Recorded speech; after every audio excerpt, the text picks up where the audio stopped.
வணக்கம். இன்றைக்கி ஜானஸ் கிச்சனில் எறா வடை செய்யலாம். ப்ரான் வடை.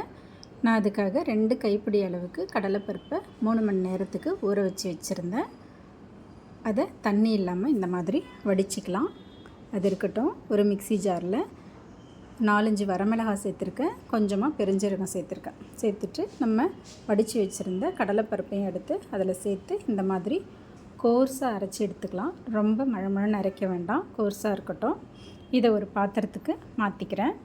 இப்போ இது கூட பொடியாக நறுக்கின வெங்காயம் ஒரு 2-3 டேபிள் ஸ்பூன் அளவு சேர்த்துருக்கேன்.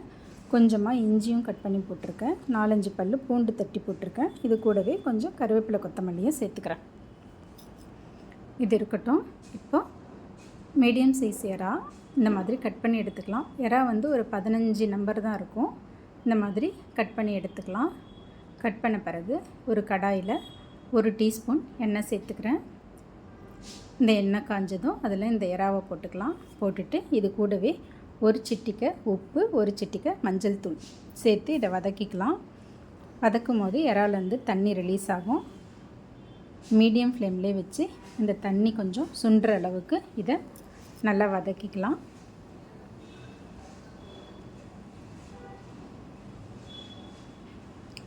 இப்போ ஸ்டவ்வை ஆஃப் பண்ணிடலாம். இதெல்லாம் கொஞ்சம் ஆறட்டன்னு நம்ம ஏற்கனவே ரெடி பண்ணி வச்சுருந்த கடலைப்பருப்பில் இந்த அவிச்சு வச்ச எறாவையும் சேர்த்துக்கலாம். சேர்த்துட்டு வடைக்கு தேவையான அளவு உப்பு சேர்த்துக்கிறேன். 2 சிட்டிகை மஞ்சள் தூள் சேர்த்துக்கிறேன். பச்சை மிளகாவும் ஒரே ஒரு பச்சை மிளகாவை கட் பண்ணி போட்டிருக்கேன். போட்டுக்கிட்டு இதெல்லாம் நல்லா கலந்து விட்டுடுறேன்.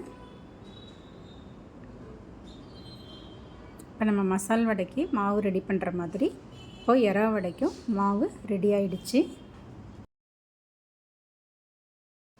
இப்போ இந்த மாதிரி வடை மாதிரி தட்டி எண்ணெய் காஞ்சதும் மீடியம் ஃப்ளேம்லேயே இருக்கட்டும். ஒன்று ஒன்றா தட்டி போட்டு 2 பக்கமும் நல்லா செவந்து வர மாதிரி பொரித்து எடுத்துக்கலாம். தீ அதிகமாக வைக்க வேண்டாம். மீடியமான ஃப்ளேமில் இதை ஃப்ரை பண்ணி எடுத்துக்கலாம். இப்போ நல்லா செவந்துருச்சு. இன்னொரு பக்கம் திருப்பி போட்டுடுறேன்.